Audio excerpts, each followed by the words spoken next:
You're listening to Pop This, the podcast where two women talk about everything pop culture.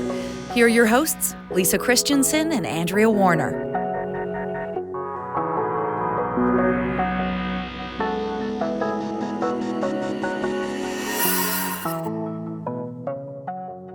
Now, when we start talking about something, usually you try and find a segue. At the end of the conversation? At the end of the conversation to take us into our theme for this podcast episode. And I do it spontaneously. You do. But I'm telling you right now that what I want to talk about is just such a natural, you just pick a moment, whenever, because it's so obvious why I'm talking about this. It's like we're really going to be in simpatico, kind of like, yes. Yeah. Okay. So it is a kind of an exciting time if you're a film lover right now with all the festivals and gearing up for like Oscars, because this is when they have to get out if they want to be in eligibility. So if you've been like, slogging through bad summer releases, now this is an exciting time. Yeah, prestige cinema. Prestige cinema, so exciting. I cannot tell you how angry and bored I am with this Joker business. Yes. No, I know. Joaquin Phoenix. I know. This time. I mean, we've had so many Jokers. I know. And so many turns that the world turned its back on him, and then he turns into a sociopath. But let us give you some reasons that you actually might want to sympathize with him. No, I am shocked that this movie is coming out at this time. I don't care how winning his dark performance is, and how we have to see those close-up shots of him putting on his makeup like Robert Smith in The Cure, which, buddy, it's already been done. Okay, so are you shocked, though? No, really? Because this is sort of the exact... Well, then I need a new word. Yeah, I think tired. Tired? But I think you're giving more credit to Hollywood than we on this podcast have proven they deserve. Yes. That's and the fact that there's still such a predominant of white male film critic in charge of sort of evaluating cinema and its cultural merits at this time. Yes. Because I have only read half the article. I haven't finished it, but I know Sarah Hagi, who's this wonderful Toronto writer, she coined the phrase,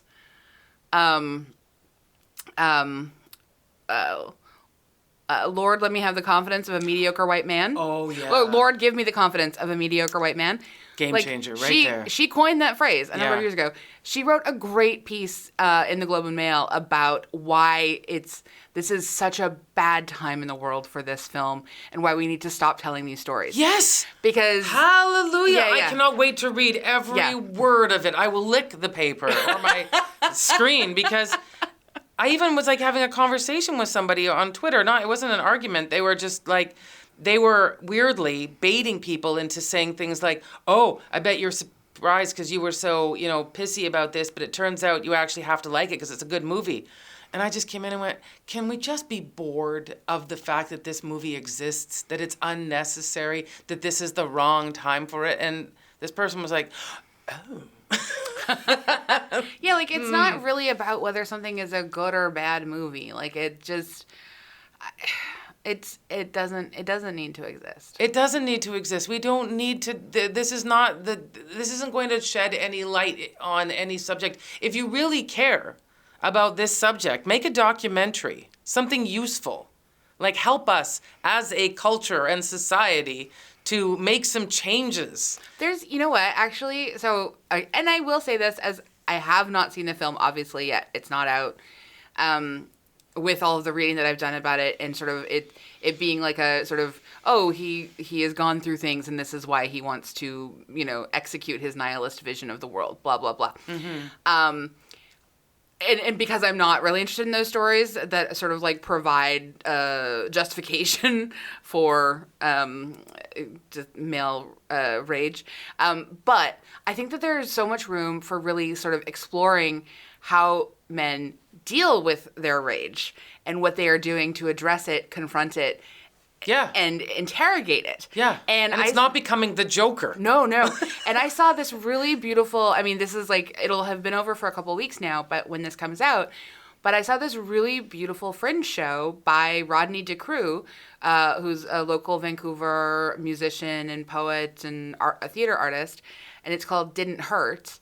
And I think it's one of the most powerful and feels really groundbreaking, like honest explorations of his rage and his violence and how he had to start to interrogate it and address it and confront it because it was killing him. And he was dangerous in the world, you know?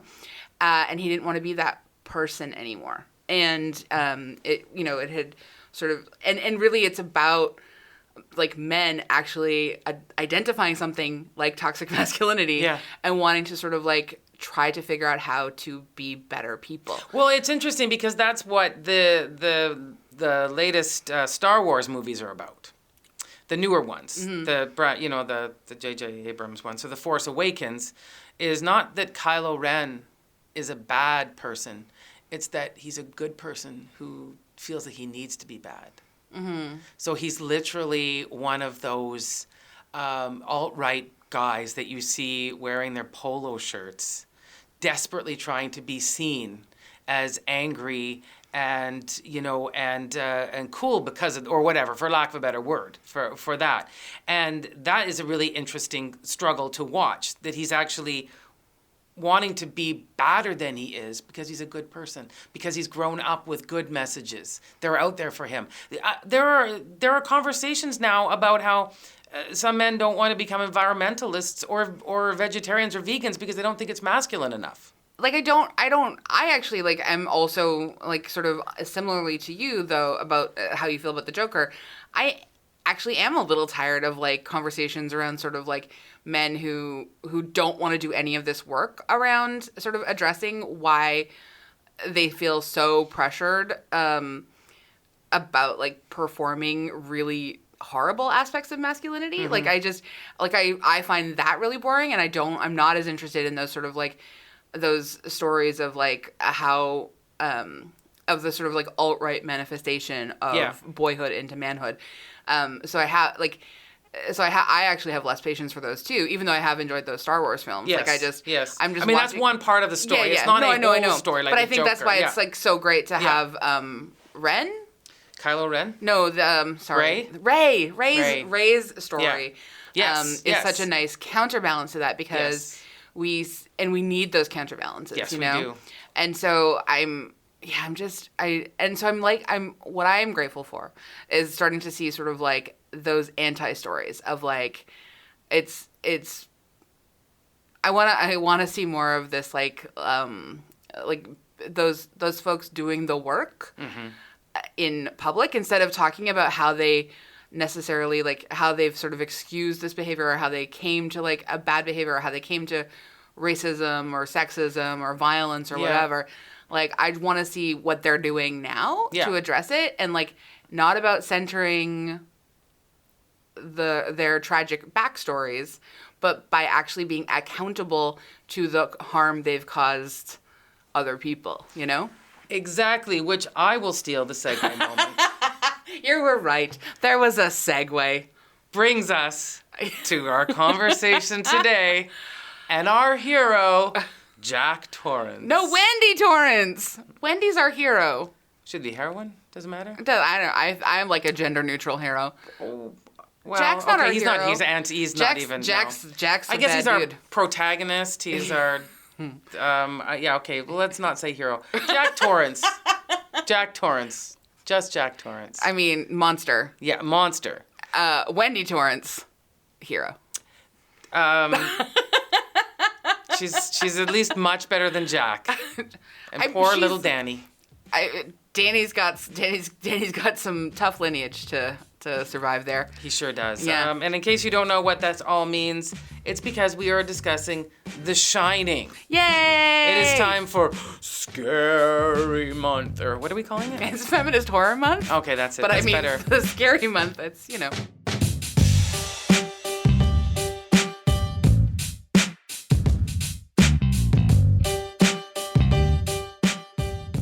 I'm Andrea Warner. I'm Lisa Christiansen. And this is Pop This. And it is the Shining episode. I know you've been, ever since you started listening to this podcast, you thought to yourself... When will these women talk about The Shining? The Shining is the one movie I've been waiting for. I've slogged through so many episodes. Finally, you're here. Finally. And I will say, like, when our wonderful producer, Andrea Gin, suggested this as part of Feminist Horror Month, it took me a minute to sort of think about, like, I mean, I've always thought this is a very deeply masculine film about toxic rage and all of these different things. Yes, to be fair, we can make this conversation a bit larger to get on some other themes if we discuss the 1997 miniseries as well as the book.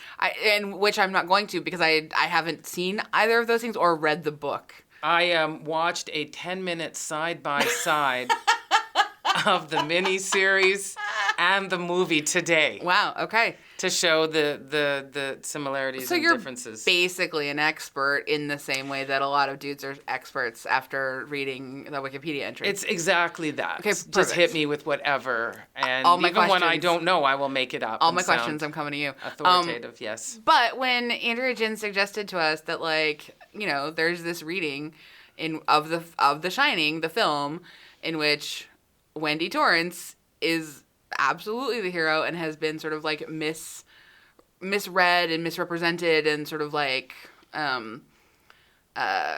just basically like made fun of for 40 years almost now, because this movie's gonna be 1980. This movie's gonna be 40 next year. Yeah.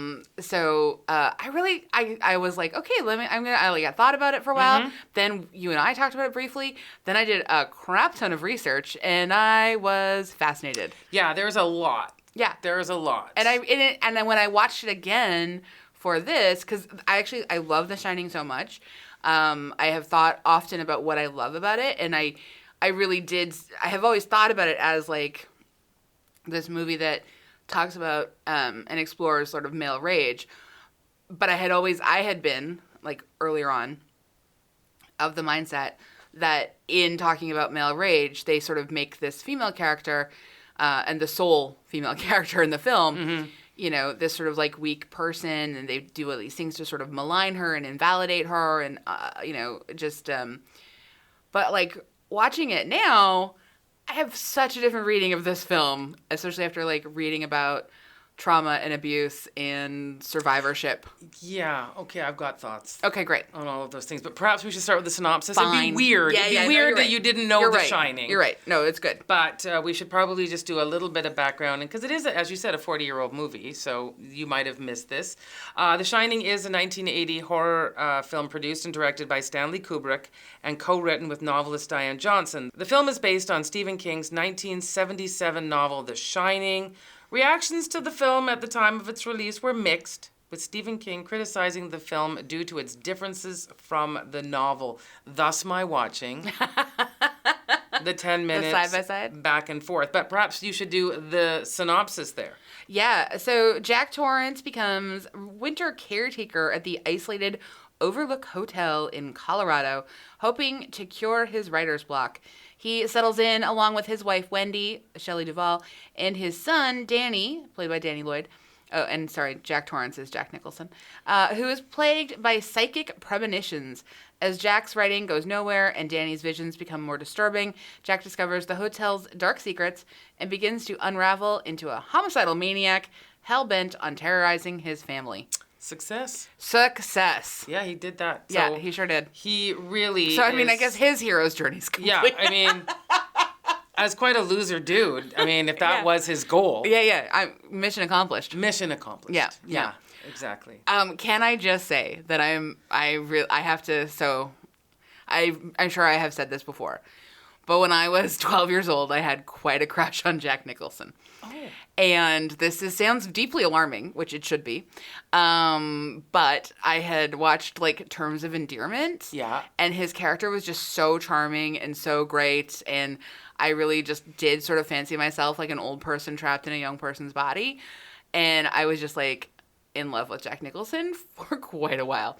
To the point where while we're watching the movie, and we get to that part where he's watching his wife and his child play outside in a snowstorm, and Stanley Kubrick's camera zooms in and his face gets more and more evil and disturbed and distressing. He's wearing this turtleneck and he's got this scruff happening on his face. His eyebrows are all weird. I turned to Carlos and I was like, I know it's not right, but I find this very attractive as a look. And then I had to clarify really fast. I was like, not the murdery parts. Like, I don't want, like, it's not the murder look, but it's the fuzzy turtleneck and the scruff on the face. Yeah. And the eyebrows. I'm just, so.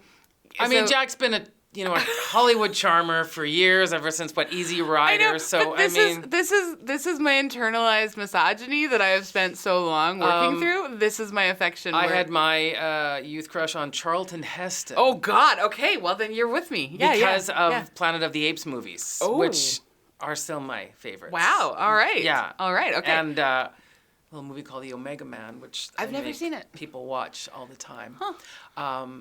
But yeah, I feel better. Thank you for telling me that. Well, I'm sure for both of our mothers, it was a disturbing time where they were trying to have you seen the teen stars? Have you tried any of the actors, not old enough to be your grandfather? Well, I think I had such an interesting sort of my crushes were very much across gender spectrums and across age ranges. And inanimate. So Kermit the Frog, Alyssa Milano on Who's the Boss, Jack Nicholson in Terms of Endearment. And was there ever a young normal man? Yeah. The real boys that I had crushes on in school were actual human boys. Yeah, I don't I can't. I have to make a list of all of my because I watched a lot of old movies when I was growing up, and so my mom really loved this movie called Place in the Sun with Elizabeth Taylor and Montgomery Clift. Oh, yeah. And since I have a thing for unavailable brooding men. Oh, yeah. He is the ultimate. Yeah. I mean, Montgomery Clift is the poster boy. I mean, I think he started it, didn't he? I mean... I think people have just been emulating Montgomery Clift for years. I'm sure there was some sort of Victorian rapscallion who... or a Viscount or something that stood in a corner at parties and was like, don't look at me. Yeah, no, that's probably true. But I just remember my mom was like, let's just watch this movie. It's one of my favorites. Shelley Winters, Elizabeth Taylor. Mm-hmm. And I was like, oh, boy, who's that? And she was just like, yeah, honey, we've all been there with you. Amazing. Okay. I feel so much better now. Yeah, anyways, you're not alone. So The Shining. When did you first see it? Gosh, I don't recall. You know what? I'll be honest and say I don't even know if I'd really seen the whole thing. Oh, until now. Until now. It's a very long movie. It's 2.5 hours. Yep. So I knew, of course, I'd seen many scenes. Mm-hmm. And, of course, even though I said, let's read a synopsis, there are so many pop culture moments that this movie has. That people know. I mean, it's spoofed on The Simpsons. Key and Peele did it as well. So it is constantly alive in our pop culture vocabulary. I knew what Red Rum was before I knew anything about The Shining. The spooky twins. The whole isolated hotel. Here's Johnny. Yeah. I mean, that's Johnny Carson, but it's also from... Yeah. We all knew those scenes, right? Mm-hmm. So, and I knew all of those, but I don't think I'd really spent time on the connecting parts. Okay, yeah. Which are very long and dull. So how did you feel about this movie? It's not that I hate it. I mean, I appreciate lots of things about it. Yeah. I'm not a big Stanley Kubrick fan. Okay. I was subjected as a child to many viewings of 2001: A Space Odyssey. Yeah. Because of my father, who loved that movie, and it has that same sense of isolation and the kind of madness that can start to happen if you're alone for too long. So he has themes. I remember all of a sudden being subjected, and that's the word I'm going to use, to Clockwork Orange. Uh-huh. And so I've never liked Stanley Kubrick. Okay. I've not. And I don't. I think he's a misogynist. I think it's typing Stanley Kubrick and then misogynist is the first word that comes up. 100%. This is not a man who likes women. Mm-hmm. I don't feel like he's put women in movies. I've never seen Barry Lyndon, but I'm just going to guess. Yeah. And it's certainly watching this movie and knowing how he changed the character so much from the book. In fact, the screenwriter said she had written a whole bunch more lines for Wendy, and he took them all out. And blamed Shelley Duvall's acting. And for heaven's sake, Shelley Duvall is one of the best actors, whatever, ever. She did so much on this movie. I know she was nominated for a Razzie, but again, I think that's because we're so punishing to portrayals of feminine weakness. Yeah, but that is a Razzie for Stanley Kubrick. Should have picked that one. Oh, I know. That's his fault. Yeah. That's on you, buddy. Yeah. Because, and that's why I said I watched that. The reason they made the miniseries was because Stephen King was so disappointed in the film. He did his own. Mm-hmm. And Rebecca De Mornay plays Wendy closer to the book, and who's a very strong, powerful character who recognizes that she's in a very challenging marriage she doesn't want to be in, but it has, and I haven't read the book either, but it has something to do with a family problem. Like, she has to stay in this marriage. Not her son, but some other family drama. Mm-hmm. But she's fully aware of this is bad. Yeah. This is not working out. Yeah. And she's fully in control. In fact, she's like just one of the smarter people in the movie. And as much as, and I know we talk about internalized feminism, or no, misogyny, sorry. Internalized feminism. Let it out, everyone. Just let it out. Yeah, that one's not as bad. No. Even I found myself, when he was writing with her coming by, how's it going? Do you need a sandwich? Can I read something? I was even like, oh, shut up. And I felt really bad thinking that. Yeah, and I mean, because I thought you're just being nice. And I think we're supposed to feel bad thinking that. We're supposed to feel his... And that makes me angry, because I don't want to feel that way. So he wants me to hate her support of her husband. Yep. How twisted is that? Well, because, and this is one of the reasons where I actually, I can't believe, this is not a defense of Kubrick at all, but one of the things I think he unintentionally did is because of his strong misogyny, he actually really sort of like asks, he wants to constantly victimize Wendy. He wants to push her down. He wants Jack to be gaslighting her. He wants there to be both emotional and verbal abuse that's obvious, and then a darker hint at like physical abuse that they sort of like, Jack had dislocated Danny's shoulder. And we can see when Wendy comes to sort of ask him that, do you want a sandwich? Can I read something? She's not that taken aback by how he treats her in that moment. This is something she's used to. Mm-hmm. Like, she has been an abused wife for a very long time. Mm-hmm. And I think one of the weird things that he does is he gets us to see Jack's point of view about how, like, easy it is to not easy, but it can be like a choice to pivot to being resentful towards people who do want to take care of us. But don't you feel, I hear what you're saying, and I see it. It's like we're playing poker. But I raise you this, is that, doesn't it frustrate you knowing that the book did not portray her that way, and that he chose for some reason, which I don't know because he's dead and I don't care to ever talk to him if he was alive. Let's do a seance. Yeah. Stanley, if you're out there.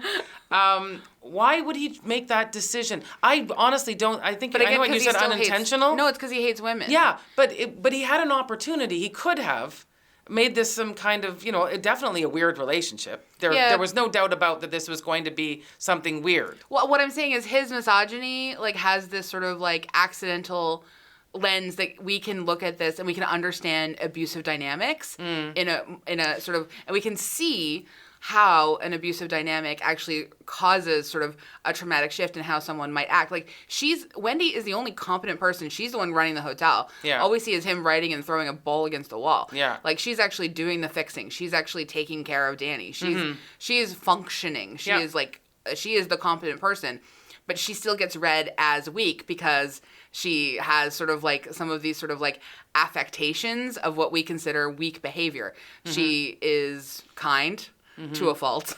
She simpers a little bit here and there, and she doesn't challenge him in any way, until she thinks that he has strangled the kid and like says to him, "How dare you?" and goes and locks them in the bedroom. Like, I don't give Kubrick any credit for this. Yeah, but because he's like abusive. Yeah.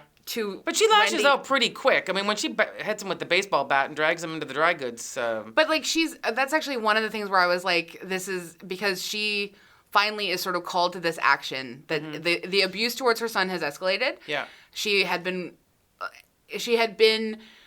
so abused that she had been willing to take what was happening to her, but the abuse has now transferred to her son. Yeah. That resentment has now transferred to her son.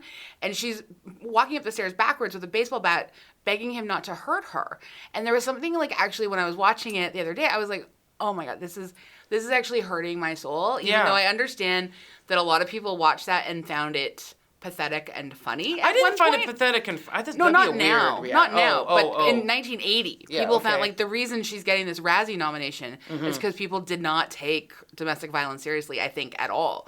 And I don't think that they cared. But Stanley Kubrick didn't do it for that reason. But it's not about like what reason he did it for. I think what I'm saying is in his you're misogyny. Making lemonade out of lemons here. But that's what we get to do because like in his misogyny, he showed us how awful it is to be an abused woman because he didn't care. He wanted to abuse her further. He actually traumatized Shelley Duvall in the making of this film. Yes. And you can see that in the character's portrayal. I don't want to he doesn't get credit for that. But what we're seeing on screen and what we get to look back at now, 40 years later, is a more, like, Shelley Duvall giving us a much more complicated character than is written. Yeah, but he also seems to imply that it's her dullness that has also made him crazy. Yeah, but that's like, again, a common abuser's technique, right? Exactly. Yeah. So, I mean, I just feel like that it doesn't really wash for me. Two reasons. One is because that's not what his intent was, and two, because that's not what the original story was. Yeah, I mean, books and film adaptations change all the time. Sure, but so fundamentally, like 100%, that, like, well, I know, and that's what, but that's what I'm just saying is that's what I find so hard to accept about the way Wendy is in this movie. Yeah, I think it's frustrating, and I think Shelley Duvall wanted to play a different character, and I think a different character was written. But again, we're just seeing like sort of these multiple effects of abuse, and what it comes out is like that the character is the one that we're like, ugh, this character sucks, instead of what people should have been doing, which is Stanley Kubrick sucks and Jack sucks. Yeah, and also it just got to a point, and I think he's always been this way, and apologies to your love of Jack. But Jack Nicholson? Yes. Oh, I kind of think he's a bit of a trash human now. I'm just kidding. Like, yeah. But he hams this up so much. Oh, yeah. And that is what makes this intolerable to me as well. Because another reason, if you see like the TV version, they picked the guy from Wings. Steven Weber? Yes. Ooh. Right? But that was, point was... I get it. The most banal, average guy sent into this complete madness. I get it. Which is much more of an interesting transformation than the complaint is that Jack already seemed crazy at the beginning. Oh, 100%. Yeah. And there was nowhere to go. Yeah. Except for just making weird faces and saying lines that were like, were those lines written for him or was he ad-libbing? Because they were so Jack lines, weren't they? Yeah. Some of them. It's so hard to say. Yeah. And apparently the other reason Stephen King didn't want him cast was because he had just come off of One Flew Over the Cuckoo's Nest, which I have to say is probably one of the better movies I've ever seen.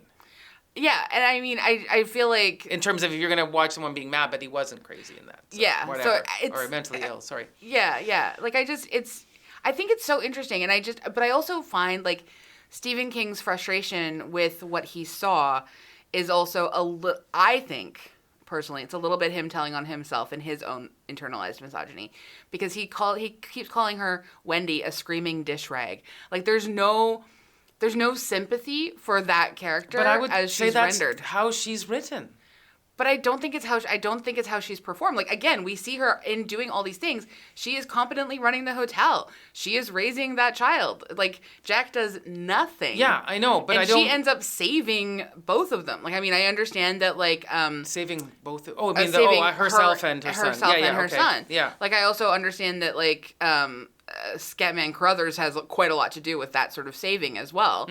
And I think like that's a whole other portion of the story that I'd love to chat about. But like she actually survives the film and Jack dies. Yeah. Like there's spoiler. Whoops. If you haven't seen the picture of Jack, but there has frozen. to be like some credit for that. Like I agree that like her character is sort of like they do like Kubrick does as much as he can to sort of render her completely useless. Yeah. But she still gets to save the day. Yeah. Well, I mean, yes, and her and Danny. It's so complicated by also trying to discuss this film because having not read the book, I don't really understand the movie's take on the supernatural either. Yeah, I mean, which part, like, do we see Jack as a person in charge of his own destiny, making decisions for himself, recognizing that he is like a flat out loser? Writer's block, he can't write. Yeah. He has nothing to offer the world. And he's an incredibly horrible husband and father, and he can't even take care of a hotel. Like, he is useless. This is a brutal rendering of this character. Yes, I understand completely. But at the same time, but ask the question: Is he possessed or just evil? I think he's both. I think he's both possessed, and it's easier for him to be the sort of like the anger that he naturally feels as a middle-aged man in 1980. Again, that sort of like justification of like no one's dealing with rage, and because we do to a certain extent, society for sure absolutely has such a strict definition of masculinity that it really pushes men into uncomfortable places oftentimes. It's not being able to sort of cope with feelings and stuff. Like, the 1980 reading of that man for me is that, like, he's terrible, he's angry, blames his wife and child for his limitations, and then gets possessed to crank it up a notch so he can justify murdering them. Yeah, I mean, all that, yes, I agree with all of that. And then, there's conversations about, was he trying to, get some agency from these spirits? Like, are you sure my wife and son are trying to kill me? Like, that seems weird. Are you sure? But no, at the end of the day, you seem very convincing. Yeah. Like, I mean, and so that's one of the... ghost butler. And that's one of the reasons that I treat... And again, I should read the book at some point, but I treat them as very separate entities because I don't have that relationship to the written Ordinarily, version. I would, except for the fact that there are so many articles written about how people are so disappointed with the film Wendy and book Wendy. I wouldn't even be bringing it up if I didn't know that debate was so active. Yeah. And that Stephen King hadn't pointed it out as one of the things he really hated about it. And the fact that he actually went to the effort to create a whole mini-series. Also, he wanted to use the hotel he went to and all that stuff. But I mean, again, I think Stephen King's got, like, if you are... I don't think he gets a lot of say in a lot of his adaptations. No. He specifically No, but that's you're pretty upset if you want to take part in the whole miniseries to redo it. And I mean, anyway, but all I'm saying is I wouldn't bring it up if it wasn't such a conversation that's going on all the time about this movie. Mm-hmm. Yeah, no, I get that. I just think like we have to sort of also let them be separate entities so that we can talk about Wendy in this film. Yes. As opposed to, like, sort of what his vision of her was. That's fair. That's fair. And, like, I feel like his vision of her, like, he's... Like, I think about, like... Actually, I think about... While I was watching this film, I was thinking about how you have often called out my frustration with the Diane Keaton characters that I hate. Oh, yeah. Which is the, like, incompetent older woman. I don't know how to make a bed. Flailing about in the world. Every Nancy and how Myers. I have trouble with that stereotype of women. Mm-hmm. And so I thought about that a lot, too. And just thinking about, like... And I do think, like, it's fine for me to have trouble with that stereotype when I see it being a real stereotype. But to think about, like, what my internalized misogyny would be about why that's a frustrating character for me, you know? Because I think both can be true. And I think this character can be, especially as she's rendered in the film, this sort of, like, seemingly ineffectual... screaming dish rag, as Stephen King called her. But I think, and I think that that's one reading of it, I think it's a little bit uncharitable because I think she's also still, again, like the final girl, and she's her still, victory. I mean, at the end of the day, I mean, she's a human being and a person that deserves our respect and, and our caring, for sure. But I also think it's just, again, accidentally, we are seeing someone whose character is actually, like, I think Shelley Duvall, I mean, I wish that she were in a better place for her personally at this point in her life. She's had some real mental health setbacks the last 15 years, apparently. Yeah. And he tortured, like, mentally tortured her while they were making this movie, right? Yeah. To try and make her feel bad and isolated and sad. It was really bad. And she's been deeply unwell for, like, quite a few years. And, but I was trying to find quotes from her about what her experience was like while she was making it. And I wanted to, because I think it's important, like, in her own words. Mm-hmm. And I'm just trying to, like, I know, in her own words. Jack Nicholson's character had to be crazy and angry all the time. And in my character, I had to cry 12 hours a day, all day long, the last 9 months straight, 5 or 6 days a week. I was there a year and a month, and there must be something to primal scream therapy, because after the day was over and I'd cried for my 12 hours, I went home very contented. It had a very calming effect. During the day, I would have been absolutely miserable.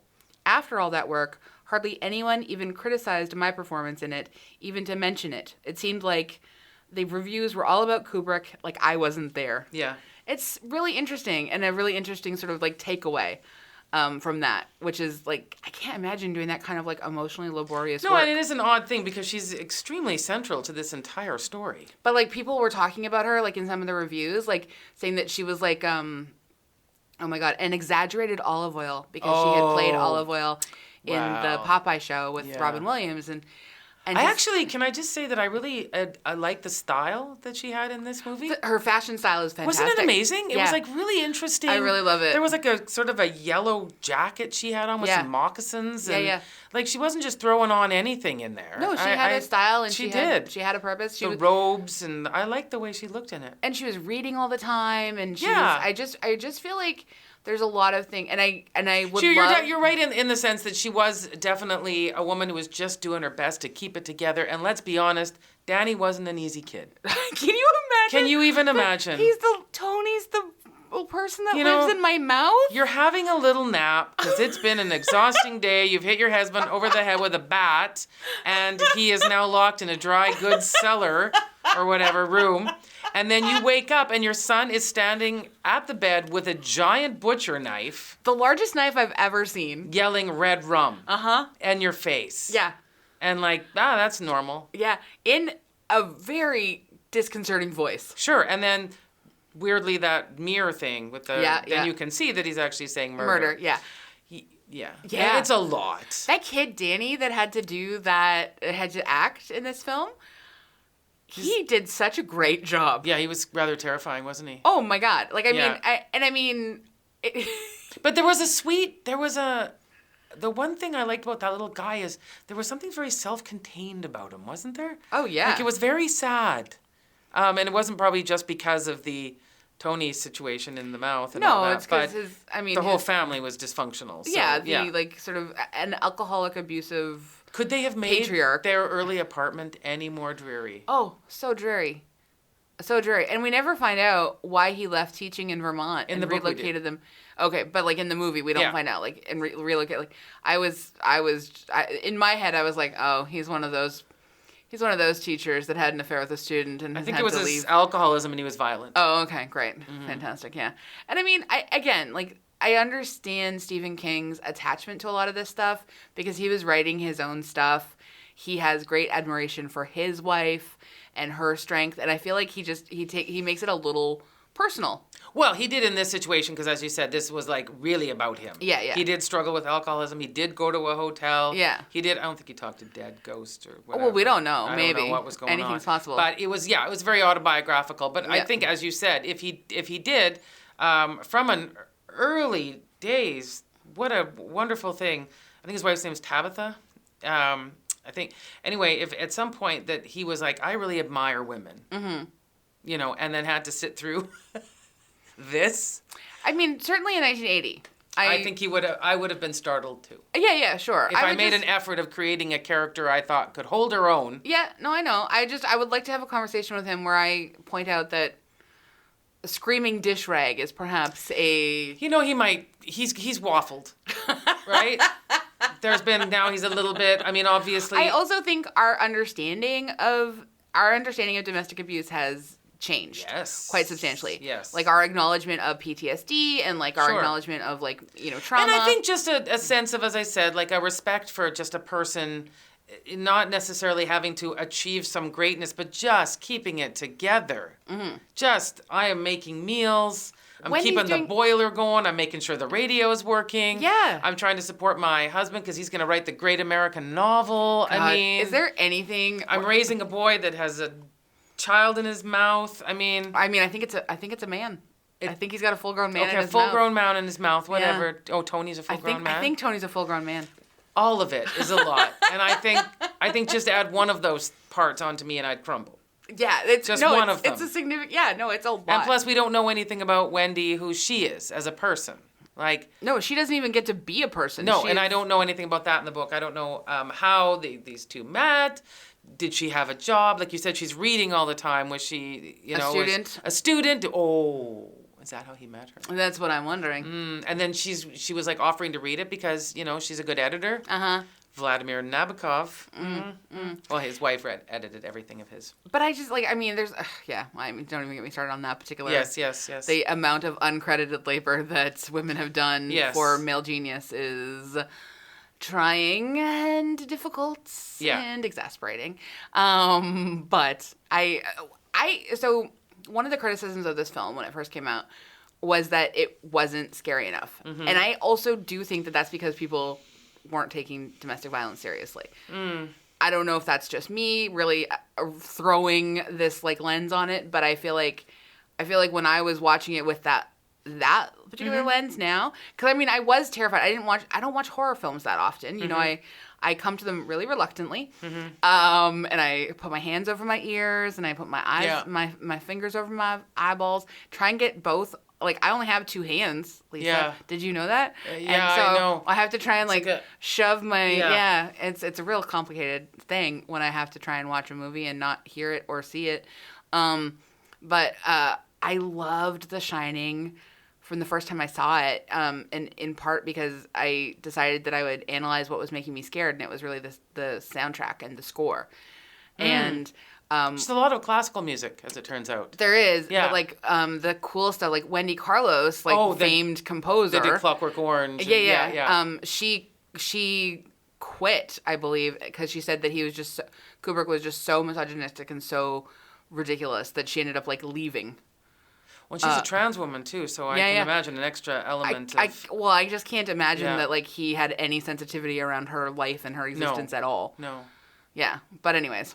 She left the project, but part of what it's her genius that is something that made it so scary for me, the first time around, and so that has continued to sort of stay with me and haunt me, and I've been able to get through horror films that you've made me watch, not to blame you, but we've watched for the podcast. Yeah. I can get through them because I either cover my ears or I focus on the music while it's happening. Yeah. I mean, in this film, I focused on interesting things. I think he was, what were they saying? He was first for tracking shots or something? I thought those hallway scenes were quite interesting. Oh, and I love how you can hear the sound of the carpet. The carpet. Yeah, I like that too. Being on the little bike and stuff. Yeah. I did like that too. I liked the sort of scare of just him going around a hallway, and there are those twins. Yeah. They're not even twins. No, they're not. They're just 8 and 10. The same. They're just dressed the same. Yeah. Which I always did find, sometimes my parents would do that to my sister and I, and I found that creepy. Yeah. Even when I was little. It is a weird thing to do, or else, I don't know, maybe it's cheaper, because then the next one can wear the dress. Yeah, for sure. I get the economical practicalities. Yeah, but on the overall, I was, and I understand it's more of you're looking for more of a creepy feeling. The isolation, would it make you go crazy to be in this place for 6 months of the year? For me, yes. I would not be able to handle that. Oh my God. At all. At all. I mean, I was grateful. I would be grateful for the running water and stuff in the toilets. I would just get such a sense of, I don't have real claustrophobia, but just that sense that this is all I have, and what if I run out of this, and what if I have to get to a doctor? It would be too upsetting. There's no way. Yeah. No way. Deeply disconcerting. And so I guess that's he if I'll give him credit for anything, it's for even watching 2001 many, many times. You definitely get a feel. Yeah. But so do you find this scary or no, not scary? Not particularly. Okay. I mean, I find it creepy. Yeah. And I find it unsettling. Yeah. But the scares once. It's hard to remember the first time because I'm not scared anymore of the blood down the hall. Yeah, yeah. And the children.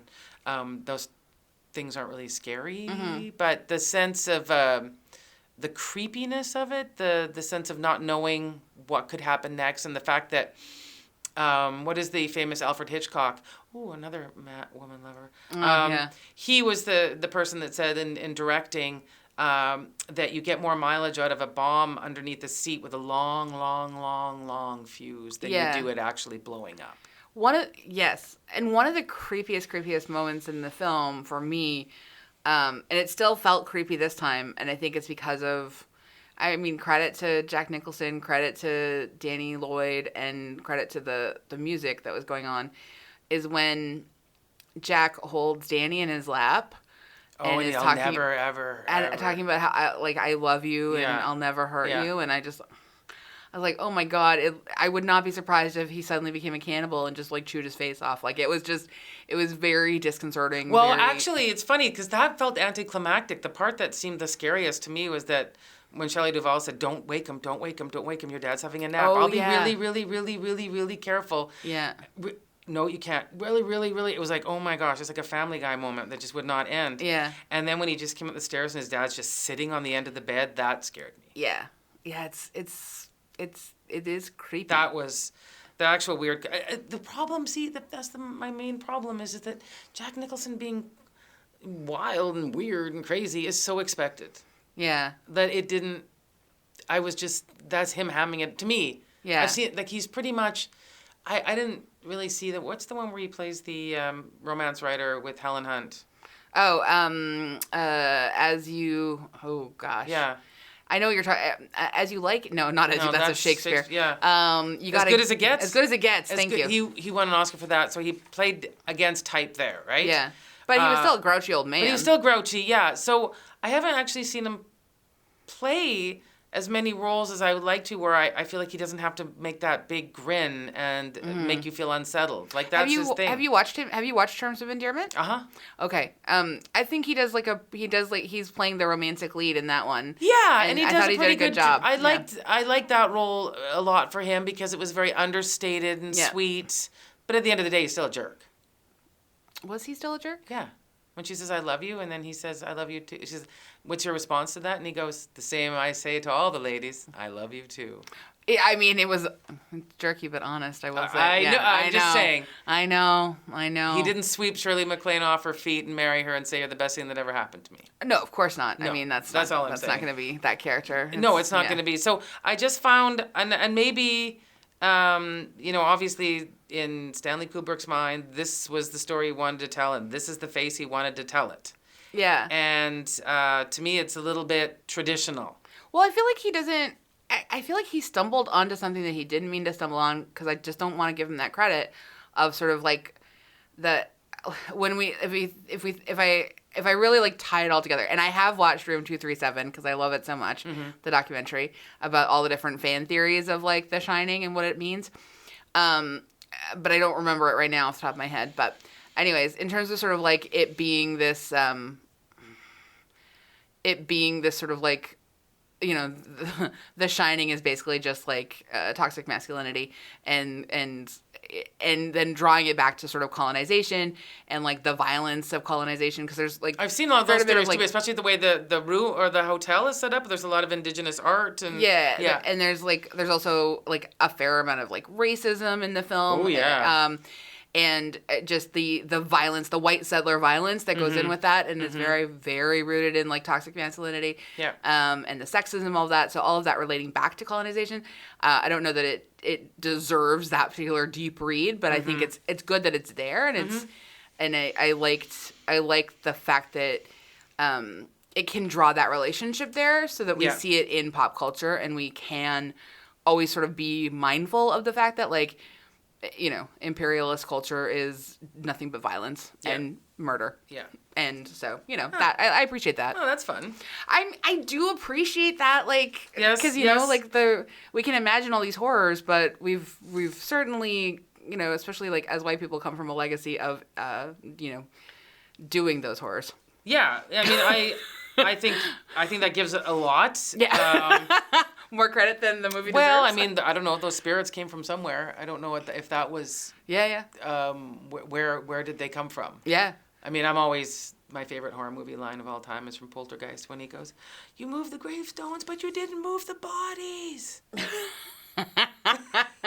So, first of all, when I buy a home, I check that. I do, yeah, that's a And that's a good I don't point. know, was there The Shining, was it on because that's another trope of movies. Well, the ancient burial ground. There was the talk that, yes, it had been, there had been, genocide in that area, and that there were actually, like, attacks by Native Americans while it was being built.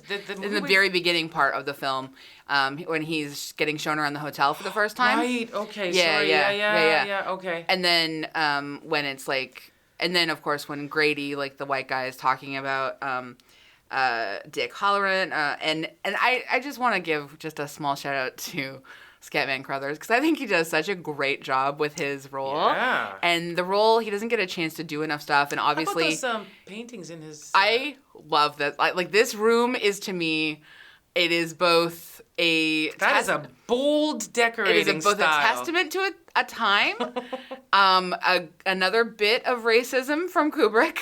Wow, and, Not just one picture. No. I mean...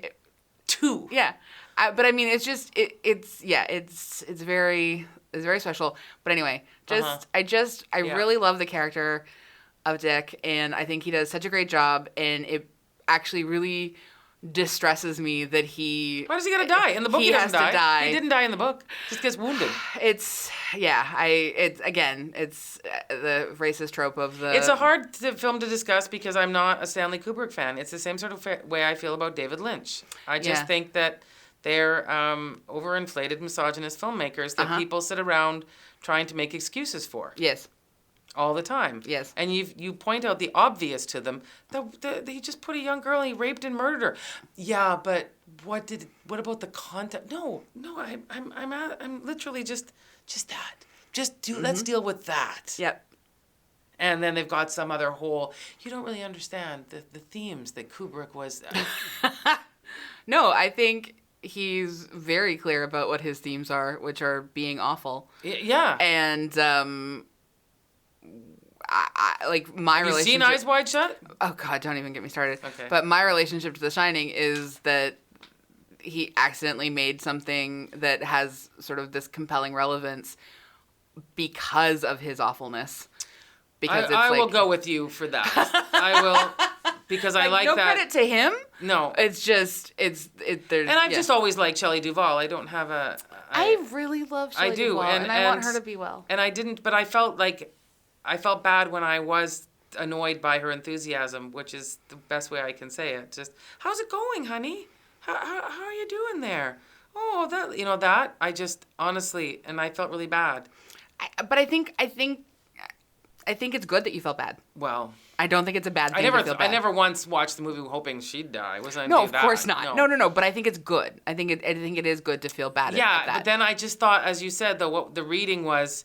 Yeah, no wonder this man went crazy. Oh, of course. That's your wife? Uh-huh. Like, I mean, she's the worst. How dare she want to give you a sandwich and read your work? And brings you breakfast in bed, the eggs the way you like it. It's honestly, like this woman's trying so hard. She sees this broken man. Uh-huh. Maybe I can help him. Uh-huh. Yeah. But the story would tell us no. You have he literally says to her at one point, "You have ruined my life so far." Yeah. I'm not going to let me lose this job, too. Yeah. Yeah. Like, this was such an awesome job. Literally, they can't find anyone because people murder their families when they move up there. And again, she's doing the job. Yeah. We don't see him do a job other than sit in front of the typewriter once. That's my big question. Wait, do we need men? Well, just to go from the segue of the Joker to this movie. Yeah. To watching as we've said, Breaking Bad and Mad Men and Sopranos and all of these things where we still want to default to, well, I mean, if it hadn't been for his annoying wife and those ghosts, I mean. Well, because we're still, I think there is still some unlearning and unpacking to be done in the world. And it's good that we have a chance to talk about these things in this capacity. I don't think any more needs to be made. I don't think we need to talk about the Joker on this podcast. Like, you know what I mean? Like, we do not. We're not going to see it and then analyze it. Nope. We saw The Shining. But I like, and I like this lens of looking at The Shining. Sure, and I appreciate that, and I think you gave me another lens to watch it, because otherwise, in case you're listening and you haven't watched it, it's slow and boring. It really is. Where I think it is accidentally an incredible look at trauma and domestic violence. Well, that's a whole other issue. Yeah, no. There are long, but again, accidentally. long scenes in this. Trauma, misogyny, and domestic violence. Yeah, and you've got to get to the things that you're mentioning, you've got to work hard, because it's 2.5 hours. It is 2.5 hours. Yeah, I think I just like the scenery. It's beautiful. It's really beautiful. I mean, there's no two ways about this set, whatever this hotel set is. I might also really enjoy the design of the hotel. However, may I add, if you really like interiors of hotels, Wes Anderson also he also makes very good use. Including in the Budapest Hotel. Yep. No, I got you there for sure. And you will probably have a better time at the Budapest Hotel than you will at The Shining. I mean, or the Overlook. The Overlook. Overlook. Yeah. Okay, so I think The Shining pops. I'm not going to be a jerk and say it doesn't pop. It's fine. You can be I don't want to be that person. I don't think it's a jerk move to say it doesn't pop. Gone with the Wind isn't very good. No, I'm not. But Gone with the Wind probably isn't good. It's just racist white baiting. It's like, it's, yeah. It was from its time. Yeah, I mean, it's obviously not the worst movie I've ever seen. But it's not my favorite. And I don't enjoy watching it. Well, I think it's okay to say it doesn't pop for you. I aesthetically understand it and enjoyed certain aspects of it.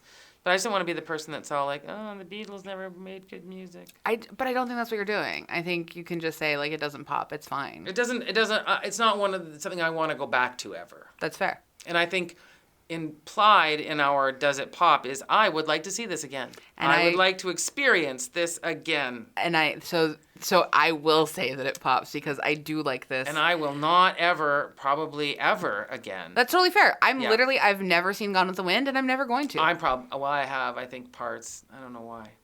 But anyway. I mean, we all have our things. We do. Yeah. And I'm done with The Shining now. Fair. In fact, until you said it, I was thinking I'll never watch that again. Well, you hadn't watched it ever, so now you've watched it once. Okay. And now you'll never watch it again.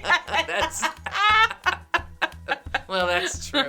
All right. But I have seen Eyes Wide Shut. So. Oh, me too, and I'm never going to watch that again. Yeah, that's right. Yeah.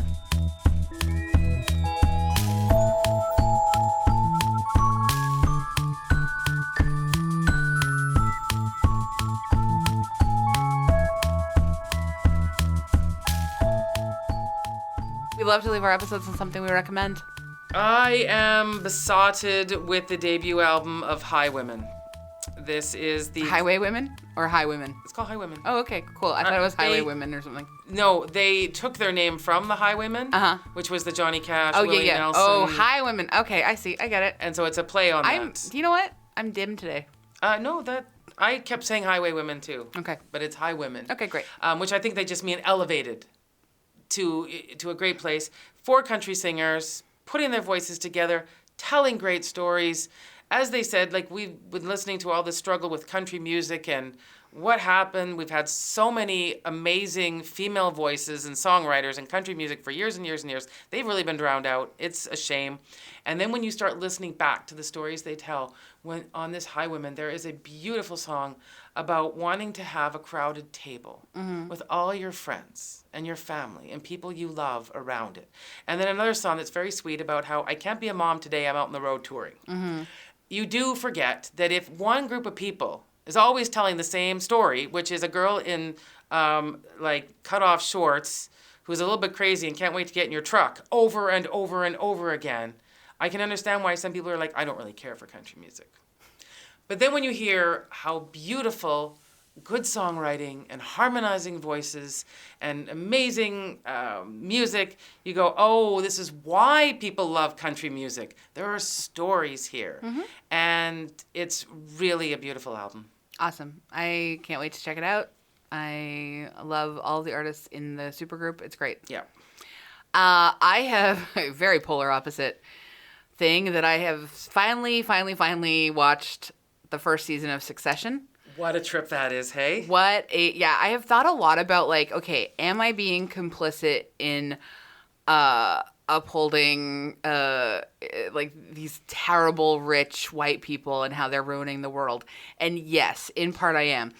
This is the show to me that tells me why we're right to dislike them. Well, that's the thing. So is this show humanizing these people? I think it always continues to skewer them, and it continues to it's like Arrested Development. Someone called it Arrested Development, but with like corporate Arrested with some Development. Shakespeare. Like there's Shakespeare meets Arrested Development. Yeah, that would be. Yeah. I think that's fair. And but it's also it's very good. It's darkly beautiful. funny. The acting is amazing. Oh my God, it's great. And the podcast that kept telling me I have to watch Succession was Keep It with Ira Madison III. Yes. And Ira Madison loves Succession so much. So finally we started watching it. And I haven't started. Season 2 is going on. It will probably end sometime at the end of October, or maybe sooner even. I'm not sure. But anyway, I'm really excited to talk about this show with you at some point. Yeah. Because and honestly, like, just the character, there's really only sort of like a few female characters in this show. It's a very like dude heavy. But they're good roles. No, they're good roles. Amazing. It's a very roles. dude heavy Even just show. a wife of a person is a great role. In this movie. In this Succession. This series, yeah. It's like not a throwaway. There's no throwaway roles. Nope. But yeah, I had sort of slightly sworn off like sort of super dude heavy ensembles for like a long time. And this one got me. Well, and that's because the dudes are just no good. They're all terrible. They're all terrible. There's no one to root for in this show. Yeah, at all. And it's just like and so that's why but the thing is, you end up feeling like sort of like feeling things for people, to a certain extent. Tom. And so that's where I'm just like, complicity. Yeah. But also this show is not attempting to humanize the rich. It is literally just showing us how awful they are. And it's Adam McKay. And Will Ferrell. Uh-huh. And if you remember, Vice was his movie not that long ago, and The Big Short. Yeah. So Adam's on a roll. Yeah. And he is not a happy man with his country and the power that the wealthy people have. Yeah. And it is a really interesting, there's probably some think piece out there about the change in his career. Yeah. And what he is doing now. For sure. Because this is a fascinating show. Mm-hmm. And I watched Vice on the advice of someone, and I was really shocked at how good it was. Cool. I did not see it, but I did see The Big Short. Yeah. Which, I felt okay about, I think. I think you'd like Vice. Yeah. Okay. Yeah. But that's the Dick Cheney one? Yeah. All right. I was as surprised as you. Amy Adams. Yeah, I know. And she is stellar. All right. Really. I'll think about it. Okay. I'll think about it. Anyway, Succession. I'm loving it. Thanks so much for joining us on our first film of Feminist Horror Month. Oh, it'll get better. There's gonna be lots more. You won't be able to sleep soon. It's a long month. Yeah. And so you can hang out with us on our social medias. You could email us at popthiscollective@gmail.com if you want to suggest anything that you think we desperately need to know about or cover. And you could always, if you like, rate and review us. 5 stars. 5 stars. 5 stars. We record at the Vancouver Public Library. Our producer is Andrea Gin. And have a good, scary month. Thank you.